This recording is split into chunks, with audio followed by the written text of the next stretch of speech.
Leo risings, this December is actually a really creative month for you, and it does require some commitments to that and depending on others for your success, but I'm looking forward to diving into this. If you are excited to dive into what this month holds for you and your rising sign, make sure that you like, subscribe, and hit that notification bell so that you are always up to date with what the stars have in store for you. This video is brought to you by my very own Astrology Academy course. This course is a comprehensive deep dive into the foundations of Western astrology. This includes history, philosophy, technical concepts, counseling considerations, and a step-by-step guide to reading a chart. As we start the new year and finish off 2020, this is a perfect time to gift yourself the ability to accumulate knowledge and really dive into the study if that is something that you know you would become passionate about. All that, along with my free webinars to dip your toe in if you're new to astrology, are down below. Hi, I'm Maren. I am a professional astrologer, author, and philosophy student. I combine ancient traditional Hellenistic techniques with modern psychological counseling dynamics in order to provide grounded guidance. So we open on the 5th with Venus in your Scorpio 4th house, trining Neptune in your Pisces 8th house. This is immediately saying that something in your home or your family situation is going well to allow you to invest financial resources or time and energy with someone else in a cohesive way. So this could look like you are owning a rental property, like property is bringing you investment money back, you are renting it out, your real estate investments are doing well. It could also mean that trusting your parents is ending up turning out well for you, and if you're trusting your parents for something. On the 9th, we have the Sun in Sag squaring Neptune and Pisces between your 5th and your 8th houses. This is where the focus on creativity and romance, possibly children, but for most of you it's not going to be children, so I'm just going to say that once. If it's children, it's children. If it's not, it's creativity or romance. It is at odds with some of the money and investment things going on with you. So you're figuring out how to invest in a way that is smart and is supportive of your creative projects, because then on the 13th, Mercury in Sag is squaring Neptune and Pisces as well. So some communication to do with your romantic partner or your creative projects is being confused by like financial jargon or what you feel comfortable investing in. There's some trust and some knowledge that is being evened out here. On the 14th, there's a total solar eclipse in Sag in your 5th house. This is a big new beginning for the next 6 months in romance and creativity for you.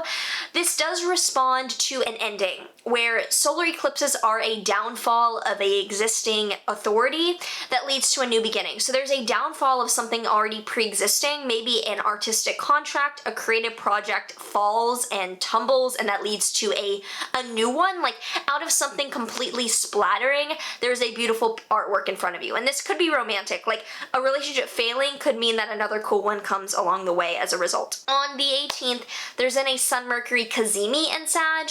So there is some illuminated information in your 5th house of romance coming after the new beginning. There's some cool things happening for you. It's a more exciting, creative, and romantic month for you than a lot of people here. Then on the 21st, we have a Jupiter-Saturn conjunction in your 7th house of relationships and partnerships. I have a full video on the Great Conjunction down below, and this is huge for you. This is so important for all of the fixed signs because this is in your angular houses, and for you this is in your 7th house of relationships and partnerships for the long term. Whether that is a business partnership, a big contract you're signing, or like literally some type of marriage or engagement that is happening for you for long-term growth. Watch the video, let me know if something big is happening for you. On the 21st through the 25th, Mars in your Aries 9th house is squaring Pluto in your Capricorn 6th house. So some plans that you have for your education or travel in the long term are at odds with what you need to do for your health and your well-being. And you know that you've been going through some health things, or at least some maintenance. You're rewiring your health maintenance that you've been learning over the past few years. That is changing in order to change your long-term goals and what you can achieve. On the 29th, we have a full moon in Cancer in your 12th house. I have a full video on this, but this is a release of something in your spiritual world. This is a release of a self-destructive habit. This is an ending of a poor psychological trend for you, releasing something that has to do with the internal world that is not conducive to freedom. Finally, on the 30th, we end up with Venus in Sag squaring Neptune and Pisces, tying it all up with that confusion between creativity and romance and your long-term goals here of investing for something to pan out. So that is how the month closes out. out. If you have any thoughts around what the transits are signaling for you this month and you know how they might be showing up, let me know in the comments down below. And in the meantime, let's pull a tarot and oracle deck card. Tarot card for Leo risings for this December. We have the Seven of Pentacles reversed, and this is known as the Lord of Failure upright. It is someone who is aware that they have failed on a project, but inverted, it's telling you that you actually still have time. Don't just sit and wait. Like, there's more to go after here, that it's not a failing. You are not out of time. So I think you might be resuscitating a creative project that failed as a new beginning. Yeah, or romantic endeavor. Work Your Light Oracle deck card for Leo risings. Break the chain, ancestral patterns, healing, rewriting the future.